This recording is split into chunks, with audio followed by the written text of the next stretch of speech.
Olá, caros alunos, tudo bem? Desejo que todos estejam bem, com saúde e se cuidando.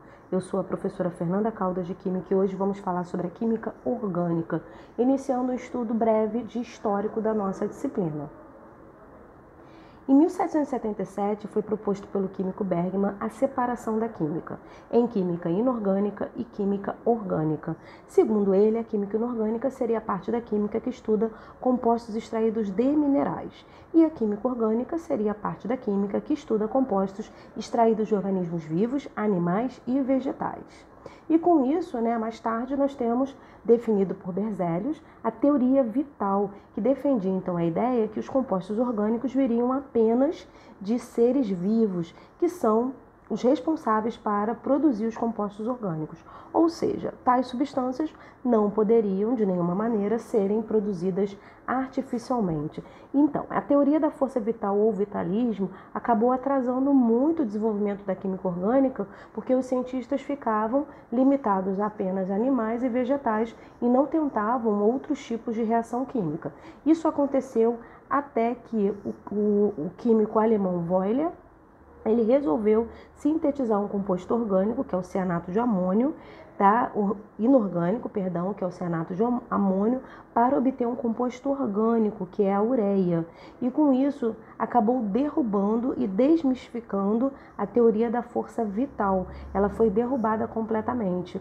E por quê? Porque esse cianato de amônio ele estava na prateleira do laboratório e ele consegue obter esse composto orgânico a partir dele. Para quem não lembra, a ureia está presente na urina de animais e com isso, eu obtendo a partir de um laboratório, eu elimino vários contaminantes que estariam presentes na urina mesmo, vinda de organismos vivos, e consigo ter um resultado muito melhor e com uma produção maior de ureia.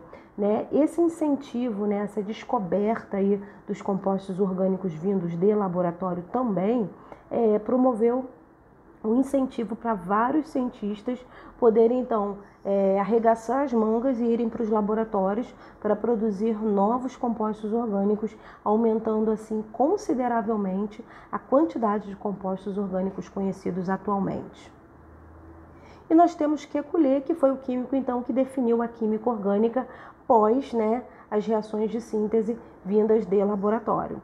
Então, a química orgânica é a química que estuda praticamente todos os compostos de carbono. Praticamente por quê? Porque nós temos também compostos de carbono inorgânicos, como o gás carbônico, CO2, o ácido carbônico, H2SO3, que são inorgânicos, que a gente já estudou nas séries iniciais. E agora, na química orgânica, nós estudaremos também carbono, mas voltados à química orgânica, num conteúdo bem específico e direcionado para esse estudo.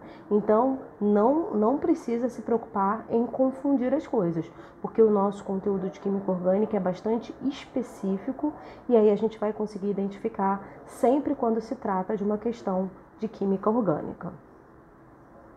Os postulados de Kekulé. O primeiro postulado fala sobre as 4 ligações químicas do carbono, como no metano eu tenho 4 hidrogênios, formando cada traço uma ligação simples e 4 ligações simples.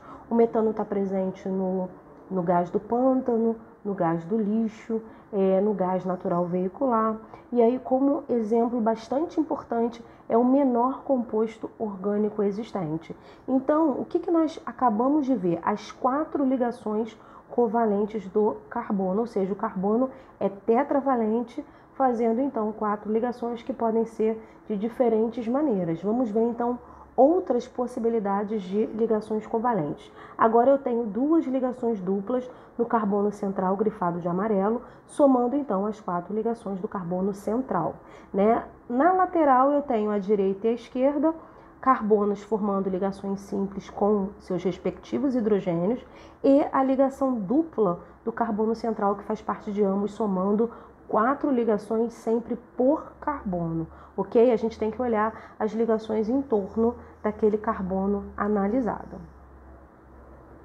Nós podemos também ter, marcado aí, as duas ligações duplas, como nós vimos anteriormente, no propadieno, e podemos ter também uma ligação dupla no carbono assinalado e duas ligações simples, que é a ligação carbono-hidrogênio e carbono simples oxigênio, somando o total de 4 ligações do ácido metanóico. Então, duas ligações simples e uma ligação dupla. A ligação OH, atenção, que está na extremidade abaixo, ela não vale porque não é uma ligação direta com o carbono. Grifando aqui o que foi dito, são as 4 ligações que a gente tem que analisar do carbono, comprovando a tetravalência do mesmo. Agora nós temos um exemplo de ligação tripla, que para completar a 4ª ligação eu tenho ligação simples. Então cada carbono vai estar fazendo 4 ligações, sendo a ligação tripla comum a ambos os carbonos. Vamos agora ao segundo postulado. As 4 ligações simples, atenção, tem que ser simples, elas são sempre iguais em comprimento e energia. Então, no clorofórmio, que é o CHCl3, mesmo a gente tendo um único hidrogênio, ele pode estar em qualquer posicionamento, que todas as 4 ligações serão sempre iguais. O terceiro postulado é que o carbono forma cadeias. Então, eu tenho cadeias sucessivas, como, por exemplo, o carbono 60, que é o fluoreno. E aí, com isso, eu tenho uma estrutura de bola de futebol. Então, é isso que nós temos para falar hoje, tá bom? São as ligações do carbono e todo o histórico envolvendo, os estudos de química orgânica. Até mais, gente. Tchau, tchau.